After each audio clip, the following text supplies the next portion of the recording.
Baik, bismillahirrahmanirrahim. Assalamualaikum warahmatullahi wabarakatuh. Selamat pagi teman-teman. Selamat datang di perkuliahan daring di mata kuliah Sistem Operasi. Kali ini kita berjumpa lagi di pertemuan yang kedua. Sebagaimana pertemuan satu kemarin kita sudah sampai di penjelasan di pendahuluan sistem operasi. Mungkin kalian ada yang tanya atau mungkin ada yang masih bingung di pertemuan satu kemarin, nanti silahkan ditanyakan di pertemuan kedua, enggak apa-apa. Tapi sementara ini saya buat perkuliahan, saya buat video perkuliahan ini berbasis video atau mungkin rekaman yang nantinya biar kalian simpan atau mungkin kalian bisa sewaktu-waktu istilahnya mengulangi video ini biar lebih jelas lagi gitu ya. Oke, baik, kita kembali ke mata kuliah sistem operasi. Kita sudah sampai ke bab kedua, yaitu dimana bab kedua ini sudah masuk ke dalam pengelolaan prosesor seperti itu. Nah, pada pengelolaan prosesor ini ada dua sesi. Jadi nanti saya buat menjadi dua bagian. Yang pertama pengelolaan prosesor 1 dan nanti ada pengelolaan prosesor yang kedua. Kita lanjut ke pengelolaan prosesor. Silahkan disimak video berikut. Yang pertama, kita menuju ke alat prosesor. Wujud alat prosesor itu ada dua, yaitu yang pertama adalah CPU dan yang kedua adalah MPU. CPU Central Processing Unit, MPU Microprocessor Unit. MPU adalah CPU dalam satu chip. MPU adalah CPU dalam satu chip. MPU paling banyak dipakai pada saat ini. Ada sejumlah pembuat MPU atau mikroprosesor dan yang terkenal adalah Motorola, Intel, dan AMD. Sampai sini paham ya? MPU adalah CPU dalam satu chip. Seperti itu.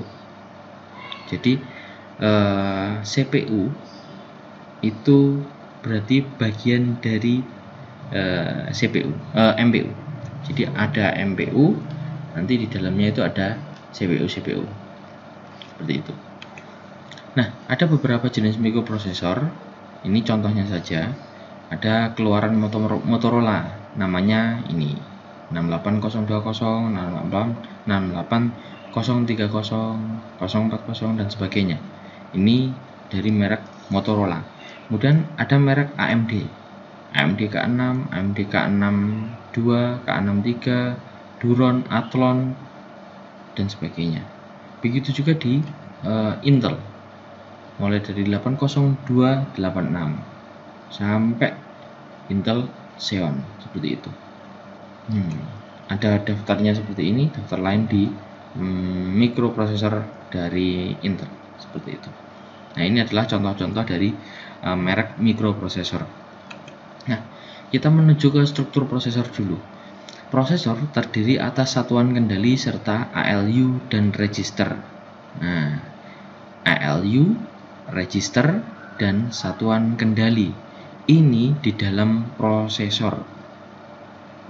Nah, ALU, Arithmetic Logic Unit. Kalau register mencakup diantaranya ada akumulator, register serbaguna, pencacah, pengindeks, pencatat status, dan sebagainya. Nah, ini di dalam satu prosesor itu ada ALU, register, dan satuan kendali. Ada 3 unit ini. ALU dan register ini nantinya akan berhubungan dengan memori. Kalau satuan kendali ini nanti dia akan yang memproses suatu perintah. Istilahnya yang mengerjakan suatu perintah. Salah satu bentuk prosesor mikroprosesor. Ini di dalam satu mikroprosesor. Ini ada ALU, ada register, nah kemudian ada instructor decoder, ada instruction register, dan sebagainya. Jadi di dalam satu ini itu terdapat di dalam satu mikroprosesor. Jadi di setiap satu chip ini, satu mikroprosesor ini, itu terdapat sekumpulan seperti ini. Ada ALU, ada register, seperti itu. Sampai sini paham ya? Ya. Oke, kita lanjutkan. Waktu atau clock. Clock berfungsi untuk mengatur kerja prosesor melalui tanda waktu. Setiap langkah kerja prosesor terlaksana dalam satu atau beberapa tanda waktu.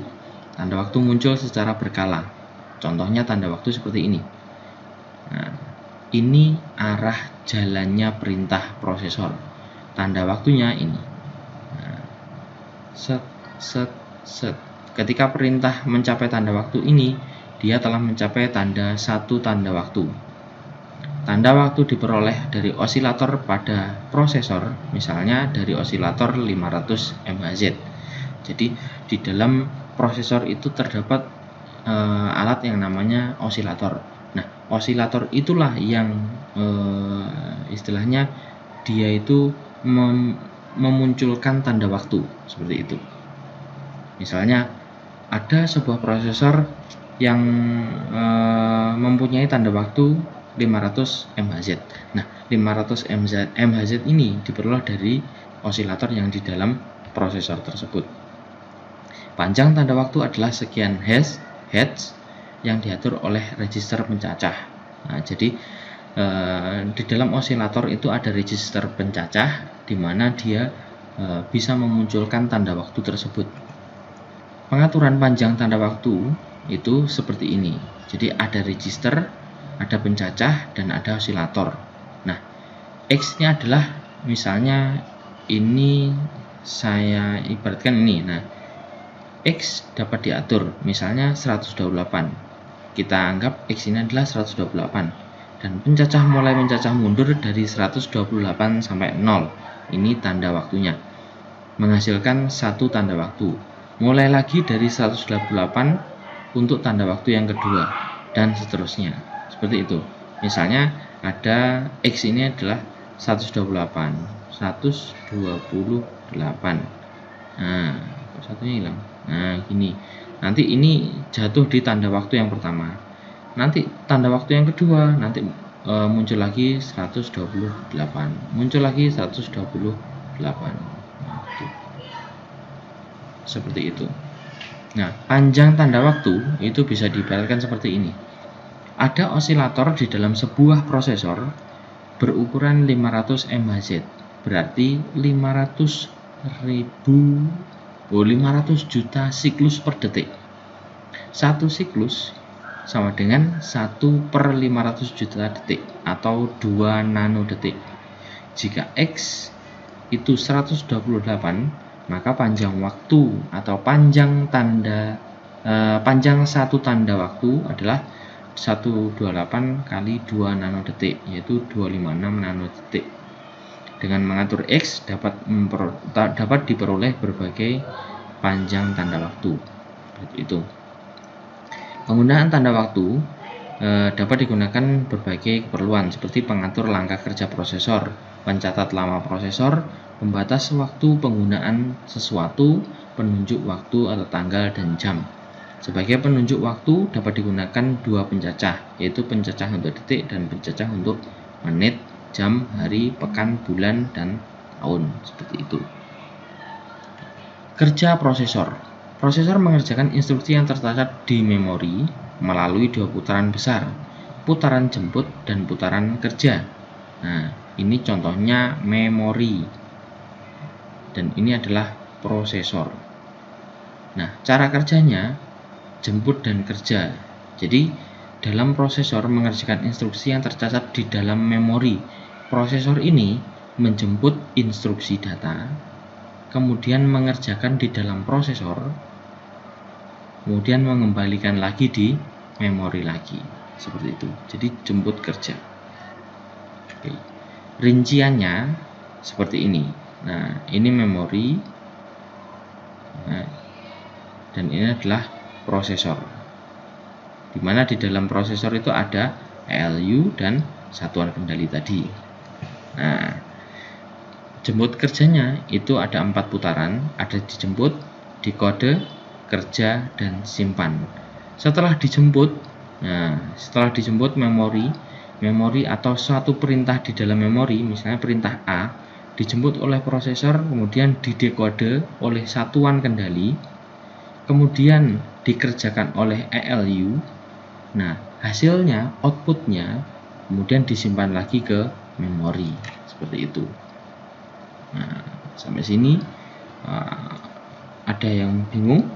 Saya kira enggak ya.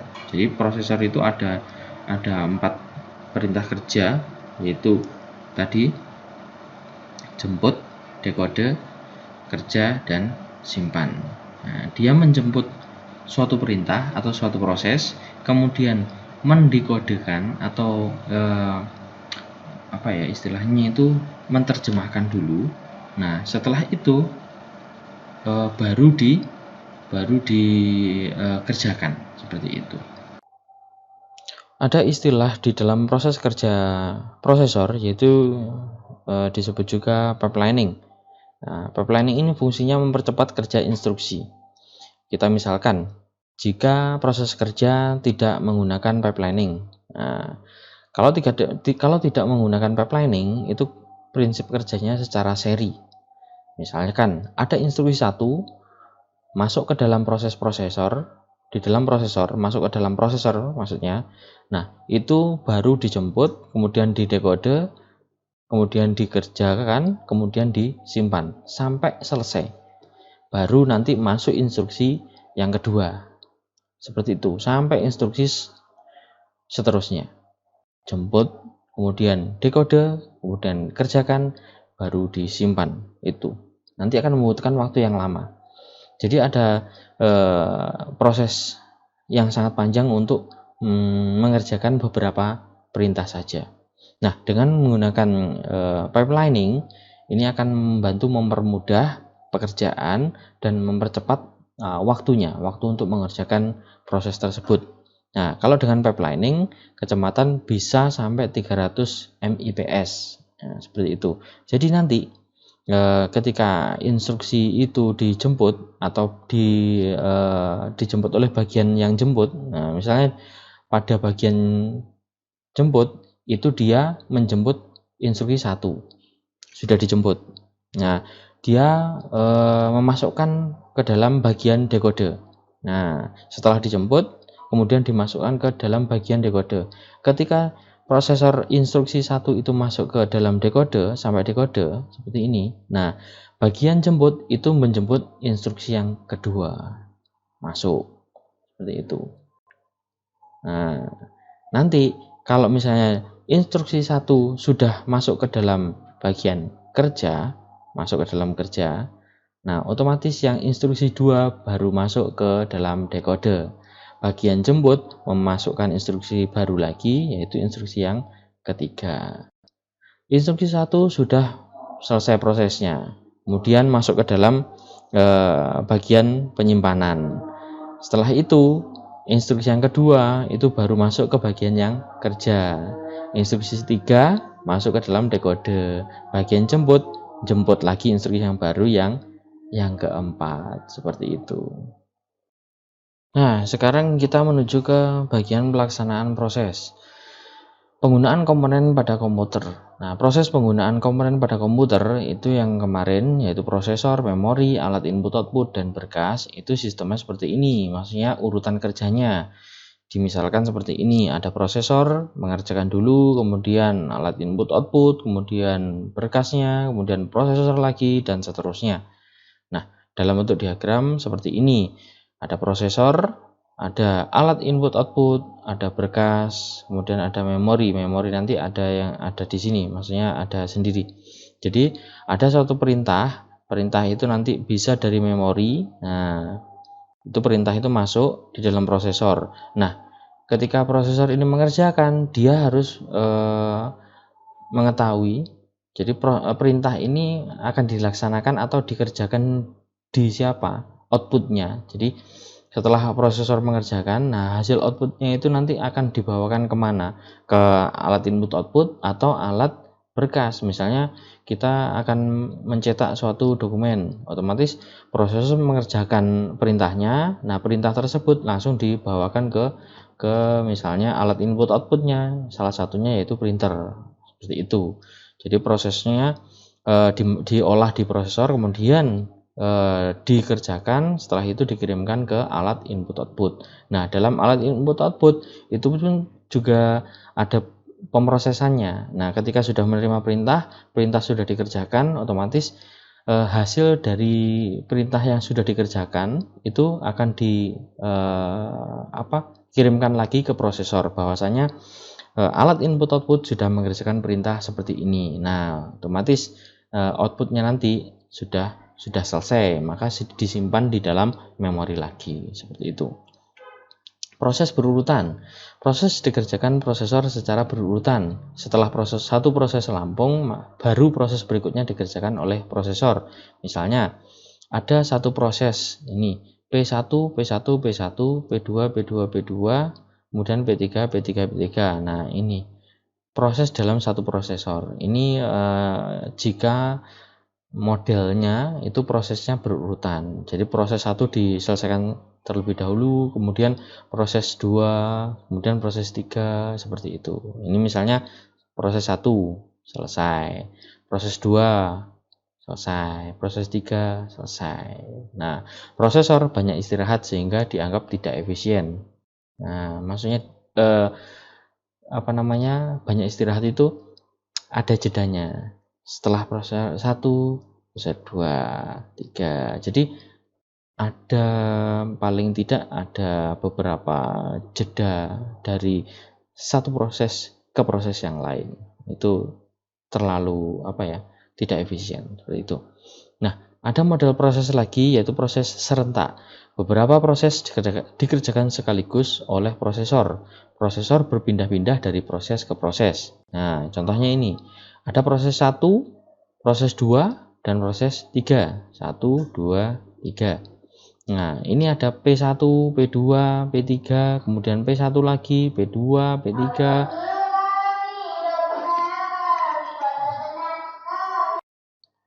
Lalu kemudian ada proses selanjutnya, yaitu adalah proses serentak, di mana proses ini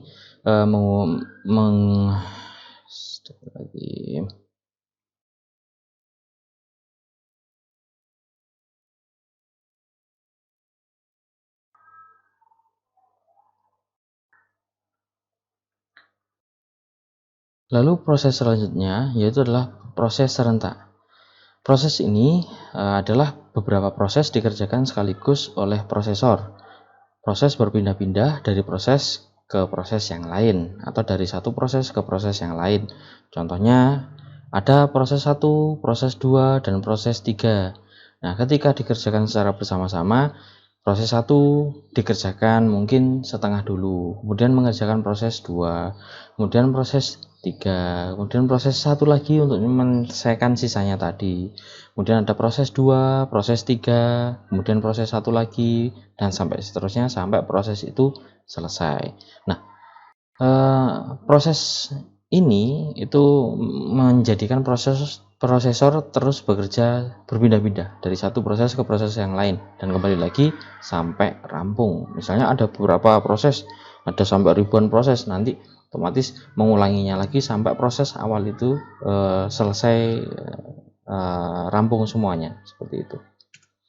Nah, di dalam pemrosesan itu ada juga pensaklaran konteks, di mana perpindahan prosesor dari proses satu ke proses yang lain itu ada istilahnya ada yang memindahkan. Nah, yang memindahkan ini bisa disebut dengan pensaklaran konteks. Seolah-olah ada saklar untuk memindahkan dari proses satu ke proses yang lain. Misalnya dari proses 1 dipindahkan ke proses 2, dipindahkan lagi ke proses 3, pindahkan lagi ke proses 1, balik lagi sampai proses itu rampung. Nah, yang memindahkan ini adalah pensaklaran konteks, seperti itu.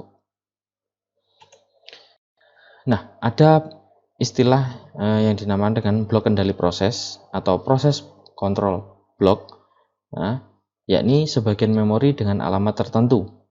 Ketika terjadi pensaklaran konteks, isi prosesor 1 itu diganti dengan isi prosesor yang selanjutnya. Maksudnya begini, kita jelaskan aja ya kata-katanya di dalam ini ya, di dalam materi. Nah, ketika kembali proses 1, isi prosesor yaitu register dan ALU perlu dikembalikan ke isi prosesor 1 lagi ketika proses 1 ditinggalkan oleh prosesor. Agar isi proses 1 yang ditinggalkan diketahui oleh prosesor, maka sebelum ditinggalkan isi itu perlu dicatat. Nah, pencatatan ini dimasukkan atau dicatat oleh blok kendali proses atau proses control block. Nah, contohnya seperti ini. Misalnya ada sebuah prosesor. Ya, katakan satu prosesor. Nah, saya ibaratkan di sini. Ada satu prosesor. Nah, prosesor A. Nah, dia mempunyai beberapa proses.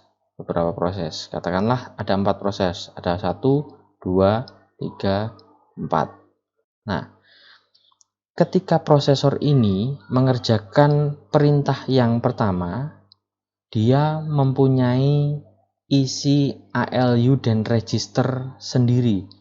Maksudnya isi kita ibaratkan adalah settingan. Nah, suatu set atau setting di mana dia bisa mengerjakan perintah 1. Nah, kita sebutkan adalah S1 gitu ya. Kemudian ketika dia mengerjakan perintah yang kedua, dia mempunyai settingan lain lagi, S2. Begitu juga perintah yang ketiga, S3 dan S4. Nah, S1, S2, S3, S4 inilah yang nanti yang dicatat oleh proses control block PCB untuk ketika kembali di proses yang awal, misalnya sudah mengerjakan proses 1, kemudian sampai mengerjakan proses 4, dan dia kembali ke proses awal, itu settingannya masih disimpan atau tinggal mengerjakan saja, seperti itu. Kan perintah itu kan berbeda-beda. Misalnya ada perintah 1 itu dia mengerjakannya enak, jadi tinggal mengerjakan gitu aja. Mungkin proses yang selanjutnya atau perintah yang kedua itu agak susah, jadi harus butuh ketelitian lagi. Nah, itu kan settingannya juga harus beda. Jadi setiap setting di dalam prosesor itu mengerjakan suatu perintah, itu nanti yang menyimpan adalah PCB ini, proses control block ini. Nah, sampai sini paham ya? Setiap proses memiliki PCB sendiri. PCB dibentuk ketika proses terbentuk dan PCB dihapus ketika proses rampung. Nah, jadi PCB itu saya kembalikan, PCB itu bisa diistilahkan ruang untuk S1-nya ini. Ada PCB, PCB S1, PCB S2, PCB S3, PCB F4. Nah, kalau dia prosesor ini sudah menyelesaikan proses yang pertama atau perintah yang pertama, nah perintah selesai, otomatis settingan ini juga sudah terhapus. Perintah kedua selesai, settingan juga terhapus. Perintah ketiga, settingan ketiga juga sudah terhapus. Perintah keempat selesai, settingan keempat juga terhapus. Begitu. Jadi PCB itu berisi catatan isi register ALU, register dan ALU dengan catatan lain yang diperlukan, maksudnya settingan-settingan yang lain. Nah, ketika prosesor kembali ke proses untuk melanjutkan proses, isi PCB dimuat kembali ke prosesor. Kalau ada perintah lagi, dia otomatis PCB itu muncul lagi untuk membuat setting terbaru atau mungkin settingan satu perintah yang lain. Antrian di depan prosesor. Jika jumlah proses yang serentak dikerjakan oleh prosesor cukup banyak, maka terjadi antrian di depan prosesor. Nah, antriannya seperti ini. Di depan prosesor ini. Ini antrian di depan prosesor. Nah, misalnya saat saya ibaratkan perintah 1, perintah 2, perintah 3. Setelah masuk ke dalam prosesor dikerjakan, nah, perintah-perintah ini juga akan kembali atau akan mengantri lagi di depan tujuan di mana proses tersebut dikirimkan. Misalnya dari prosesor itu ada perintah menuju ke alat input output. Nah, Nah, di depan alat input output pun itu juga harus ada antrian 1, 2, 3. Nah, di depan alat yang lain, misalnya komponen komputer yang lain, itu juga ada antriannya seperti itu. Nah, jadi karena ada banyak pekerjaan atau perintah, otomatis perintah itu juga harus ngantri. Prioritas dan penggusuran berdasarkan kepentingan, antrian dapat dirubah sehingga terdapat prioritas. Misalnya ada antrian 1, 2, 3, 4, 5. Nah, ternyata ada antrian yang kelima ini yang harus diprioritaskan. Nah, otomatis 5 ini nanti digeser harus menuju ke yang pertama. Otomatis 1, 2, 3, 4 itu mundur. Nah, dan dapat juga terjadi penggusuran. Nah, yang digusur ini adalah yang 1, 2, 3, 4. Ini yang 5. Karena 5 diprioritaskan, maka yang lain itu digusur seperti itu. Ada istilah lagi yang namanya eksepsi. Eksepsi pada prosesor. Penghentian kerja prosesor dikenal sebagai eksepsi. Penghentian kerja sementara maksudnya. Seperti itu. Eksepsi terjadi karena dua hal. Yang pertama terjadi kekeliruan atau menghindari kekeliruan. Yang kedua adalah terjadi pensaklaran konteks. Ketika berpindah ke dari proses satu ke proses yang lain, itu juga ada istilahnya eksepsi. Prosesor berhenti bekerja sepersekian nanodetik seperti itu. Eksepsi terjadi karena kekeliruan dikenal sebagai trap. Kalau eksepsi ya, jadi ketika prosesor berhenti itu karena kekeliruan, crash atau hang, kita biasa menyebut dengan hang, komputer hang, itu bisa diistilahkan trap seperti itu. Kalau eksepsi karena pensaklaran konteks dilakukan melalui interupsi, maksudnya disebut juga interupsi. Trap itu ada beberapa. Yang pertama adalah trap system. Nah, untuk mencegah prosesor mengulang-ulangi bagian proses atau looping, mengulang kembali, maka prosesor sengaja dihentikan secara periodik. Misalnya gini, dia mau mengerjakan satu kok ra iso-isonya apa kok enggak iso, dia mengulang terus, akhirnya ada algoritma yang menghentikannya. Dihentikan. Jangan diteruskan untuk memproses yang satu ini. Jadi proses perintah yang satu ini harus digusur. Diganti proses yang lain atau diganti perintah yang lain baru dikerjakan seperti itu. Nah, sini trap system adanya di sini. Nah, kalau prosesor itu mengerjakan misalnya ada perintah satu masuk diolah di sini. Ternyata perintah satu ini itu nggak bisa diolah, maksudnya susah diolah. Cuma output balik lagi, muter di sini terus. Jadi prosesor nggak bisa menghasilkan output yang sebagaimana mestinya.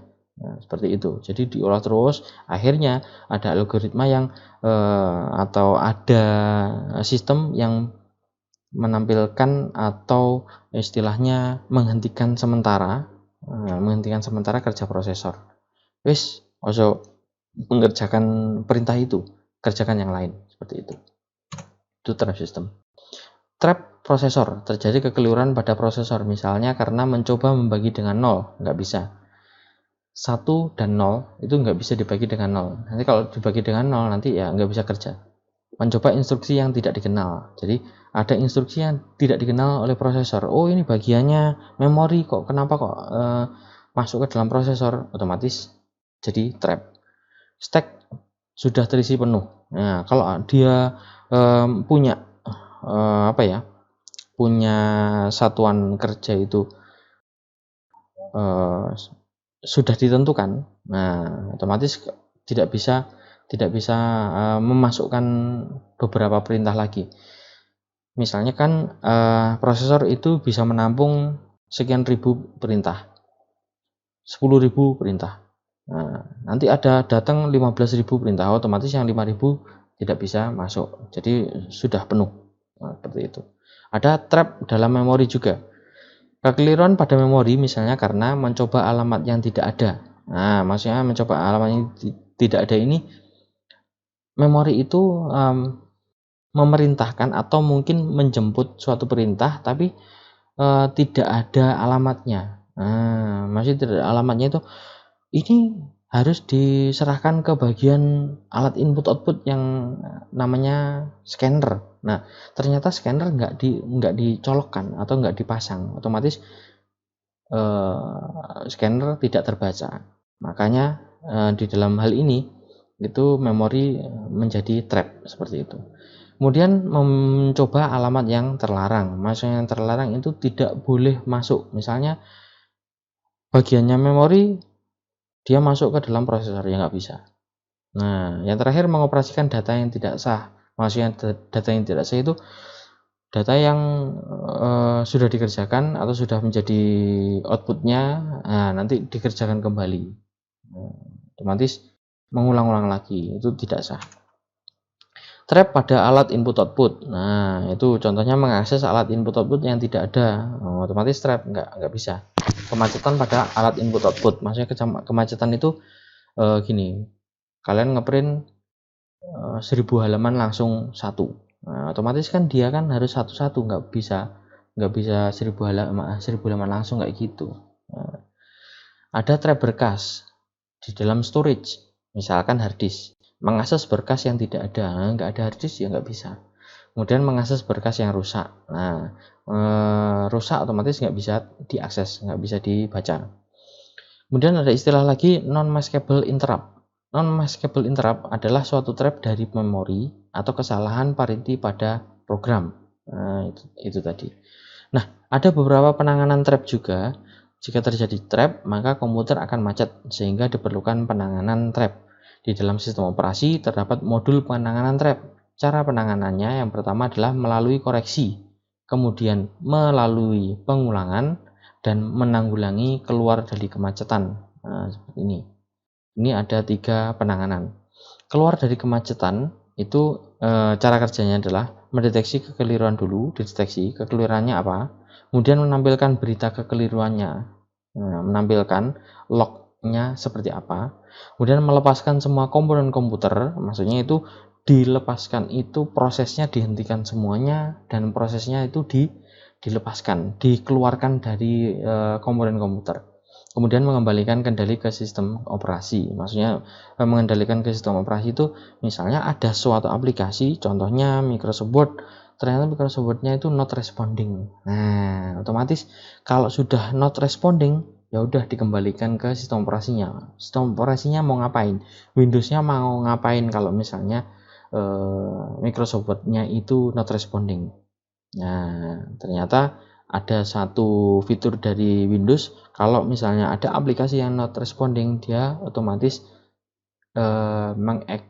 mengeksekusinya secara paksa. Maksudnya itu mematikan secara paksa, end program. Nah, langsung itu sudah langsung melepaskan semua komponen dan memori dihilangkan semuanya. Plus seperti itu. Otomatis nanti program aplikasinya itu mengulang lagi. Nah, seperti itu. Interupsi. Nah, interupsi adalah proses meminta dilayani oleh mikroprosesor sesuai dengan tingkat prioritasnya yang telah diatur oleh sistem hardware.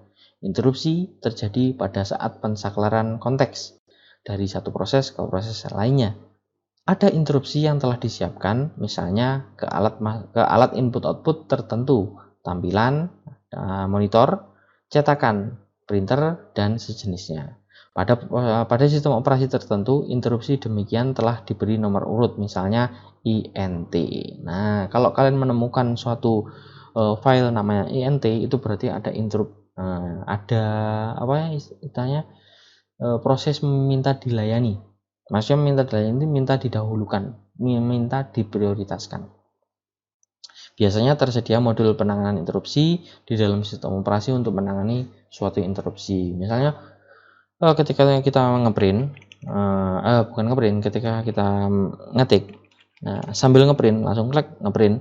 Nah, ketika ngeprint kita kan masih bisa toh, maksudnya mengerjakan yang lain. Nah, seperti itu. Nah, jadi ketika kita ngeprint, kita mencetak, nah langsung kita sambil ngeprint, otomatis print itu meminta diprioritaskan. Oh, prosesor saya diminta ngeprint dahulu, seperti itu. Otomatis prosesor tahu dan dikerjakan terlebih dahulu, seperti itu.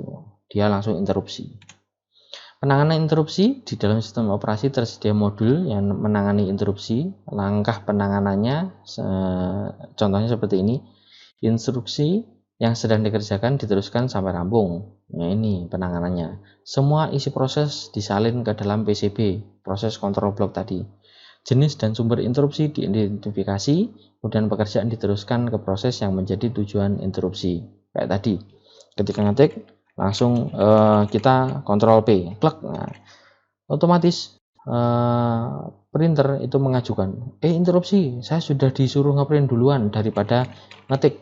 Nah, seperti itu kan, ngetik itu kan juga proses perintah dari keyboard menuju ke dalam komputer, seperti itu. Nah, ketika Ctrl P langsung prosesor mengerjakan prosesor memberikan perintah kepada printer, seperti itu. Nah, apabila interupsi adalah kembali ke proses yang ditinggalkan, maka isi PCB disalin kembali ke prosesor sehingga pekerjaan yang terhenti dapat dilakukan. Maksudnya gini, kalau misalnya interupsi itu kembali ke proses yang awal, misalnya setelah ngeprint proses lagi menampilkan tampilannya tadi, otomatis dari setelah ngeprint tadi interupsi, saya suruh menampilkan hasil cetakannya di print preview. Nah, otomatis prosesor juga memberikan pelayanan untuk prioritas tersebut, langsung ditampilkan set gitu. Tuh. Nah, trap interupsi itu bagannya seperti ini, diagram alirnya. Ada trap atau interupsi, kemudian dicatat ke dalam PCB, kemudian diidentifikasi penyebabnya apa. Kalau penyebabnya sudah ketemu dan bisa dirampungkan, maka statusnya jadi rampung. Kalau diidentifikasi penyebabnya ternyata keliru, kekeliruan tadi, nah makanya dimunculkan berita kekeliruan, kemudian dianalisa lagi. Kalau misalnya dianalisa sudah selesai, statusnya jadi rampung. Penyebabnya ada proses lain, maka melakukan lagi itu mengulang lagi atau enggak, seperti itu. Adanya interupsi ternyata perlu alat input output. Nah, maka alat input output harus disiapkan, dimulai, kemudian kembali lagi. Kembali ini maksudnya kembali mengerjakan interupsi tadi. Kemudian penyebabnya apa? Yang terakhir, selesai MK atau printnya telah selesai atau alat input outputnya telah selesai. Nah, setelah alat inputnya selesai, maka diberikan tanda selesai. Setelah tanda selesai, maka kembali lagi ke proses awal lagi, kembali ke ngetik lagi misalnya. Status proses. Proses atau pemrosesan dalam prosesor, itu ada beberapa status. Ada sejumlah proses mengantri di depan prosesor, mereka memiliki status masuk dan status siap. Nah, kalau prosesor, kalau perintah, saya ibaratkan proses itu adalah perintah ya, perintah. Pada proses serentak ada sejumlah proses mengantri di depan prosesor. Nah, kalau statusnya kalau tempatnya di depan prosesor, nah, itu punya status masuk dan status siap. Proses yang sedang dikerjakan memiliki status kerja. Proses yang mengakhiri prosesor karena akan ke alat masukan atau ke alat berkas atau ke alat memori, mereka memiliki status terhenti. Ada proses yang digusur keluar dari prosesor dan mengantri untuk dilanjutkan, mereka statusnya tertahan. Ada prosesor yang telah rampung dikerjakan di prosesor, mereka memiliki status rampung. Nah, contohnya seperti ini. Nah, status ada masuk, ada siap, ada kerja, ada rampung. Nah, diibaratkan seperti ini. Nah, prosesor. Nah, ini adalah diagram status prosesnya. Jika posisinya perintah itu di depan sini, ini depan prosesor. Nah, ini statusnya jadi siap. Kalau misalnya masih mau di depan prosesor itu statusnya masih status masuk seperti itu. Nah, kalau sudah di dalam prosesor itu prosesnya atau statusnya menjadi kerja. Nah, kemudian kalau sudah diolah kemudian menuju ke alat input output atau ke berkas, nah itu nanti prosesnya masih terhenti. Maksudnya terhenti itu menunggu diolah dari salah satu komponen ini, alat input output atau alat berkasnya. Nah, kalau sudah diolah lagi, kemudian masuk ke prosesor lagi, ngantri lagi, masuk ke prosesor lagi untuk menyatakan bahwasannya dia itu telah rampung. Nah, kalau sudah selesai, statusnya rampung. Nah, kalau ada yang digusur tadi, misalnya ada yang prioritas, otomatis kalau ada yang prioritas, ada yang digusur juga. Ya, makanya yang digusur itu nanti statusnya jadi ini tertahan. Seperti itu. Tempatnya ada di tertahan ini. Nah, ini tugas yang kedua, yaitu adalah buat analisa terhadap satu buah prosesor. Ambil satu buah prosesor dimanapun, di Google banyak. Kemudian silakan analisa kapan prosesor itu dibuat, siapa pembuatnya, berapa besar kapasitasnya, bandingan dengan vendor lain yang sejenis dan setipe, misalnya Intel dengan AMD, tipenya A dengan A. Nah, jelaskan kelebihan dan kekurangannya, jelaskan mengapa kamu memilih prosesor ini. Nah, kirimkan nanti jawabannya di bebas umpu atau di kolom yang tugas untuk materi yang kedua. Oke, saya kira untuk materi yang kedua sampai sini. Nanti kalau ada yang kurang jelas silahkan tanyakan. Soalnya materi kedua ini sudah mulai agak rumit, jadi perlu detail gitu ya. Ini tolong disimak secara detail ya, ini ya, video ini, agar kalian nanti bisa lebih paham untuk membahas proses-proses selanjutnya. Oke, saya kira cukup dan saya akhiri pertemuan yang kedua ini. Jangan lupa di like, kemudian di subscribe di channel YouTube saya. Jadi video ini nanti akan saya upload di channel YouTube saya. Jadi tolong ditingkatkan. Seperti itu ya, kan gratis. Oke, baik. Ada kurang lebihnya mohon maaf. Billahi taufik wal hidayah. Assalamualaikum warahmatullahi wabarakatuh. Sampai jumpa.